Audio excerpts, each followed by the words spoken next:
Behold the Conceived in Rape tour. This was the group Personhood USA. This is how they tried to convince voters in Mississippi to legally block any woman in Mississippi from having an abortion ever under any circumstances, even if she got pregnant because she was raped. The Conceived in Rape tour was their argument for that abortion ban. Their argument was that forcing rape victims to bear their rapist child against their will was a benefit of the law. It's not a bug, it's a feature. Look what this would do. This was the argument they campaigned on. Shockingly, it did not work. Mississippi was not psyched about this prospect. Mississippi voters said no to that abortion ban by a double-digit margin. Now, the Mississippi vote was not the first loss for Personhood USA. They lost in Colorado as well in 2008 when voters said no to the same kind of ban by a nearly 3-to-1 margin. They tried again in Colorado 2 years later in 2010, and again they were defeated by a 40-point margin. They could not get it done. They have never been able to get it done. Turns out voters aren't swayed by the conceived in rape idea. Turns out voters do not want to ban all abortion and fertility treatments and hormonal birth control. That is what the Personhood USA activists want, but Americans broadly do not agree with them. And so now the Personhood USA folks have gotten more creative, or at least they've gotten more focused. They're focused less now on convincing the American people at large, since that's not working. Instead, they are focusing on convincing elected Republican state legislators. And there they are having some success. A couple of years ago in North Dakota, the Personhood people were trying to pass their a la Mississippi abortion ban there. They're trying to pass through the legislature. And they found themselves blocked by a Republican state senator. Now, he's not a pro-choice Republican state senator. He's an anti-abortion conservative Republican. But he said it was dumb to pass a state abortion ban when that's clearly illegal. It's unconstitutional. All it is a guaranteed court case with all the accompanying expense and a guaranteed smackdown of North Dakota's law and no real advance in the policy. So he blocked the bill from going forward. He explained that what was really going on there was, quote, out-of-state extremists who have been working unsuccessfully for years in many states to pass similar legislation want to challenge Roe versus Wade, and they want to put the taxpayers of North Dakota on the hook for footing the bill. Those aforementioned out-of-state extremists were, in fact, doing exactly that. And they responded to him blocking their bill by turfing him out of office, by supporting his opponent when he got redistricted. The Personhood Conceived in Rape tour people took credit when that state senator lost his seat. Quote, North Dakota can serve as an example to politicians across America. No matter one's party affiliation, the grassroots personhood movement has promised to expose any action that stands in the way of legal protections for all children. Personhood supporters have made good on that promise. That's them pounding their chests, right? That was last year's primary. The guy who blocked the unconstitutional waste of money abortion ban in the North Dakota Senate loses his seat. He's gone. Now this year, the North Dakota legislature has passed in quick succession a bill to ban abortion at 6 weeks, a bill to ban abortion at 20 weeks, a bill to close down the last abortion clinic in the state, a la Mississippi, same bill, same strategy. And once again, the old personhood total ban plus say bye-bye to the pills, say bye-bye to fertility treatment, the personhood thing will now go to the voters in North Dakota thanks to the legislature. It'll go to the voters like it did in Mississippi and in Colorado where it lost so badly. The other ones, the other bills that I just mentioned, they are going to go to the North Dakota governor, Jack Dalrymple. These personhood guys were too extreme by a long shot for the voters of Mississippi. But somehow they have the ear of the part of the Republican Party that is now running North Dakota. The only question is whether North Dakota's Republican governor is going to let that stand. Well, the governor decides what he wants to do, whether he wants North Dakota's taxpayers actually to foot the bill for this stuff. The other side of the argument has decided that they are not going to be shy. These photos that you're looking at here are from North Dakota. In North Dakota today, pro-choice rallies were held all over the state to oppose the anti-abortion landslide of legislation. Yes, North Dakota.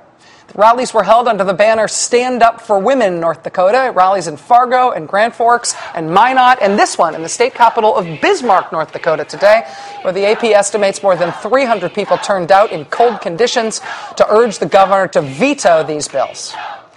And a sign that the personhood folks are weirding out at least some of the Republican Party in North Dakota. There were even some Republican lawmakers today who were among the pro-choice protesters, asking the governor to please put a stop to this nonsense. One Republican state representative told the Huffington Post, quote, "It's to say, hey, this isn't okay. We have stepped over the line.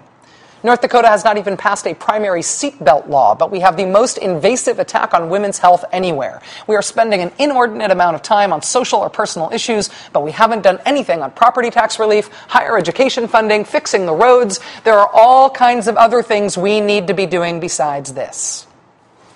But this is what you are doing. What North Dakota's elected Republicans are doing, at least a majority of them so far. We'll have to see what the governor decides to do in this case, and we promise to keep you posted on that. But joining us now for the interview tonight is Tammy Kromanacher. Tammy, tell me how to say your last name. Kromanacher. Kromanacher. I said it like 30 times before bringing you on, and then I just blanked as soon as I saw you. Tammy Kromanacher, director of the Red River Women's Clinic, the only abortion clinic in North Dakota. Kromanacher. Thank you for being here. I really appreciate it. Thank you so much, Rachel. We'll make a ringtone out of me saying that for you, and you can put it on your cell phone if you like. Oh, be the dream worst. come true. Yeah, it's also really scary in the dead of night. All right, I know you have a lot to contend with this year. You have 2 different abortion bans that passed through the legislature, a 3rd abortion ban set for a statewide vote, the TRAP law, which targets just your one clinic with new regulations designed to shut you down. I know you plan to fight most of this stuff. Are you optimistic at all? Do you think you'll win on any of these things? I really do have faith that the people of North Dakota on the statewide ballot measure will do like we have already seen in Mississippi and other states, and like we saw in the Religious Liberty Amendment that already happened in the June primary. I really believe that North Dakotans will say, this is too much, this has gone too far. I am an optimist. I couldn't do this work in the state of North Dakota if I didn't have an optimistic nature, and I do believe, I'm hopeful that the governor will follow both his constitutional oath and what a fellow anti-choice governor did in 1991 and veto these bills. You operate the only clinic in the state. These bills, by definition, are all targeting you and your place of business, the clinic that you run. Do you feel like you're running up against the full force of your state's government? Do you feel like you've got a big target on you? Definitely. I think that the club of one clinic states has unfortunately grown. It used to just be North Dakota, South Dakota, and Mississippi, and now it includes Arkansas and Wyoming. And whenever you're the only state, or where you're the only clinic in a state, you have that big target. And people, like you said, Personhood USA, they view you as a big target. They want to make some state the first abortion-free state. Unfortunately, what they don't realize is that even if they ban abortion, it just bans safe abortion. Abortion will still happen. And so it's frustrating when they do target us because nobody's ever visited my clinic. No legislator has ever stepped foot inside my clinic and looked around, checked us out, looked at how beautiful the inside of the clinic is, talked to our patients. And so that is frustrating to me when we're such a target, but yet they talk about things as if they know what's going on in the clinic, but they've never visited it. No, you're not new to this. You've been working in this field in North Dakota for, I think, about 20 years. You've been there through lots of legislative sessions. Why is this happening now? Why does this year seem different from your perspective in terms of the kinds of anti-abortion legislation that you're dealing with and the different political dynamics? Well, you sort of touched on it earlier with Senator Olafson, who lost his seat in redistricting in the last session. Personhood USA used him as an example. They said, look at what happens. When you mess with us, we'll mess with you. So I think it emboldened some of those who are against us to say, if you mess with us, we're going to do this. And then also we have these big, huge budget surplus. We have billions in reserve, so nobody's afraid of spending North Dakota money. And it's just kind of the perfect storm where they feel like this is the right time, North Dakota's the right place, and unfortunately they're putting us on the map in this way, and it's just, I think, not in line with what regular North Dakotans want for our state. Tammy, specifically on the personhood ban that's now poised to appear on the ballot next year, so because of the legislature's action, it's going to go to the voters, and then the voters will decide on it. When our producers, specifically Rebecca Dryden, visited your clinic earlier this year, you talked to Rebecca about this. You predicted that a personhood ban would pass the legislature this year. What made you so confident that it was coming? Why did you see it? It's been around in the legislative session the last few times, and, it usually takes bills a couple of times to go forward kind of fail. They figure out what works, what doesn't work, and they fit it in such a way that it's palatable to many different legislators on both sides of the Republican and Democratic House. And we just knew that it was their big push. This was really where they were going to go. And you can look at other states like Mississippi, Colorado, and South Dakota. You know, those are all the states where they feel like they've got a foothold, and they really targeted some specific senators and representatives this year. And we just knew it was coming. And so we knew that fight was going to happen, and we're going to do the best we can to defeat it.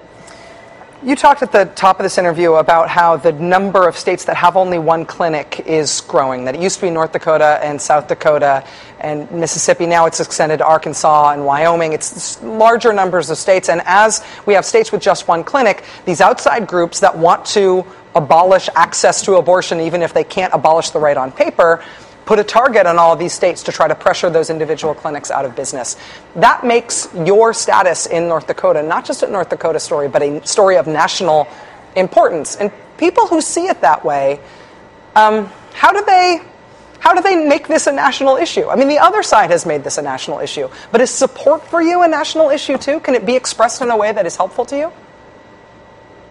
Absolutely, and I think ever since that the North Dakota legislature has started down this path, our clinic has gotten emails, phone calls, letters from all over. We've gotten support from all over. I think the rallies all across the state today have shown that we have support in state and out of state. And I think that when you are a big target like these states where there's only one clinic, not only are you the target for those who are opposed to the care that we offer, but we also have a lot of support from people who don't want to see a state fall. And so we're hearing from people all over the country, and we have help from organizations like the Center for Reproductive Rights that might not step in another state where there's maybe 10, 12, 20 providers. But so when you are a target, you have both sides working for you, and or, you know, against you and for you. Yeah. But those who are for you, sometimes you forget that those voices are out there. But in the last couple of months, it's just been overwhelming, the amount of support that we've gotten at the clinic, and it's just been very heartening to us. Seeing pro-choice rallies in 4 different sites simultaneously in North Dakota today on a cold day, it's not the way that people around the country think about the politics of this in your state. So thanks for helping us understand it. Tammy Kromenacher, director of the Red River Women's Clinic in North Dakota, whose name I will never mispronounce ever again. Tammy, thank you so much for being here. Thank you, Rachel. Thank you for having me. All right. It was day 1 in the city of Detroit today. And at least some parts of Detroit are very, very mad about that. We've got the story and the tape of that coming up. Friends, Romans, countrymen, lend me your ears. We do not give up.